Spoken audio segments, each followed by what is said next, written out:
ഇതാണ് ഞാൻ വാട്ട ഈറ്റിനിടയിൽ പറഞ്ഞ സ്പെഷ്യൽ ചിക്കൻ കറിയുടെ റെസിപ്പിയെ. അതിന് പാനിൽ ആവശ്യത്തിന് വെളിച്ചെണ്ണ ഒഴിച്ചിട്ട് ചൂടായി വരുമ്പോൾ 2 സവാള കട്ട് ചെയ്തത് ആഡ് ആക്കണം. അത് നന്നായിട്ട് സോട്ട് ചെയ്തൊരു ബ്രൗൺ കളർ ചെറുതായിട്ട് വഴറ്റി വരുമ്പോഴത്തേനും അതിൽ ഇഞ്ചി വെളുത്തുള്ളി പേസ്റ്റ്, ചില്ലി പേസ്റ്റും കൂടെ ആഡ് ആക്കണം. പിന്നെ അതൊക്കെ കൂടെ നന്നായിട്ട് മൂപ്പിച്ചെടുത്തിട്ട് ഒരു കൈപ്പിടിയോളം മല്ലിയില ഇട്ട് കൊടുക്കണം.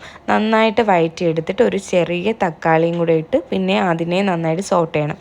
ഇതിൽ മസാലകളായിട്ട് ആകെ കാശ്മീരി മുളക് പൊടി, നോർമൽ മുളക് പൊടി, മഞ്ഞൾപ്പൊടി, പിന്നെ ചിക്കൻ മസാല ഇത് മാത്രമേ ആഡ് ആക്കുന്നുള്ളൂ.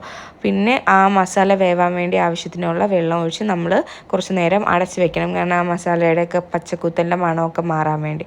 അതൊന്ന് മൂത്ത് വെന്ത് വരുമ്പോഴത്തേനും നമ്മൾ ഒരു കൈപ്പിടിയോളം മല്ലിയില ഇട്ട് കൊടുക്കണം.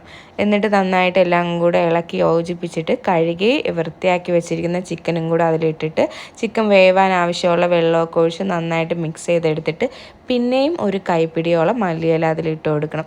ഇതൊക്കെ കൂടെ ഇളക്കി യോജിപ്പിച്ച് അടച്ച് വെച്ച് ലോ ഫ്ലെയിമിൽ വേവിക്കണം.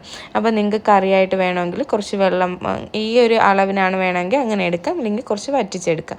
പിന്നെ നമ്മൾ ഒരു കൈപ്പിടിയോളം മല്ലിയിലയും കൂടെ അതിലിട്ട് കൊടുത്ത് നന്നായിട്ട് ഇളക്കി എടുത്തിട്ട് അടച്ച് വെക്കണം. അപ്പം നമ്മുടെ കറി സെറ്റായിട്ടുണ്ട്. ഇത് നമുക്ക് പത്തിരിയുടെ കൂടെയോ പൂരിയുടെ കൂടെയോ പൊറോട്ടയുടെ കൂടെയൊക്കെ ഭയങ്കര ടേസ്റ്റാണ്. അപ്പം കുറച്ച് കറിയൊക്കെ ഒഴിച്ച് പത്തിരിയും അങ്ങനെ ഒരു പീസ് ചിക്കനും ഒക്കെ എടുത്ത് കഴിക്കണം. വാവ്, സൂപ്പർ സാധനമാണ്. എല്ലാവരും ഒന്ന് ട്രൈ ചെയ്ത് നോക്കണം. വലിയ മസാല കുത്തലൊന്നും ഇല്ലാത്ത കറിയാണ്.